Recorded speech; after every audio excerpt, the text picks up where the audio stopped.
အောက်တိုဘာလ 4 ရက်နေ့တွင်အတွင်းမှုအဖွဲ့အတွင်းမှုဦးလီအားချိုင်ဦးဆောင်သည့်အဖွဲ့သည်စီလူခင်မှုကန်တဲ့နေရှိလမ်ပတ်ဆက်တဲ့ရေးဆိုင်ရာအခြေခံစောင့်အုံများအားတော်ရောက်ကွင်းစင်လေ့လာခဲ့ရာစီလူခင်အခြေဆက်တမဟာနိုင်ငံရေးမှုကျိုင်းဆံစီလူခင်ခေမှုဦးအိုက်ဆမ်ပီလန်တရာတိဆောက်ရဌာနမှုဦးရန်ကြည်ဒေတာဆိုရယုံသူ့ရုံအဖွဲ့မှုဦးရန်ကျူလင်းနဲ့တက်ဆိုင်ရာတာဝန်ရှိသူများအတူလိုက်ပါခဲ့ကြောင်းသိရပါတယ်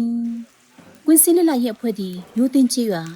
မူကန်ကြီးရွာပါဝင်ကြီးရွာ၄ရွာတို့ရောက်ခဲ့ပြီးကြီးရွာလမ်ပတ်ဆက်သွယ်ရေးချင်းတွေများကိုလက်တွေ့ကွင်းစင်စစ်ဆေးခဲ့ကအခြေခံကေတာများနဲ့ပြည်သူများ၏လမ်ပတ်ဆက်သွယ်ရေးကောင်းမွန်လာရေးဆိုင်ရာတောင်းဆိုချက်များကိုနားထောင်ခဲ့ကြပါတယ်။ကွင်းစင်လေ့လာစဉ်အတွင်းကြီးလက်လံတိဆောက်ရေးသည်ပြည်သူများ၏စိုက်ပျိုးထုတ်လုပ်မှုလူနေမှုဘဝတို့နှင့်တရားသက်ဆိုင်သောပြည်သူ့အကျိုးပြုစီမံကိန်းဖြစ်သဖြင့်ကြီးရွာတရားချင်းစီ၏လက်ရှိအခြေအနေများနှင့်ပေါင်းဆက်ကပြည်သူများအရေးတကြီးလိုအပ်နေပြီးအမှန်တကယ်အကောင့်ထဲဖော်နိုင်သည့်ပြည်သူ့အကျိုးပြုစီမံကိန်းများကိုဦးစားပေးဖြည့်ရှင်းပေးရမည်ဟုအတွင်းမှုဦးလီအားချိုင်ကအလေးအနက်ပြောကြားခဲ့ပါတယ်။ယခုတစ်ကြိမ်ကွင်းစင်လေ့လာမှုသည်အောက်ခြေထိဆင်း၍လက်တွေ့အခြေအနေများကိုစုံစမ်းသိရှိနိုင်ခဲ့ပြီးပြည်သူများနှင့်တရက်ထိတွေ့ကပြည်သူအတန်းနှင့်လိုအပ်ချက်ကိုမှတ်တမ်းယူနိုင်ခဲ့သဖြင့်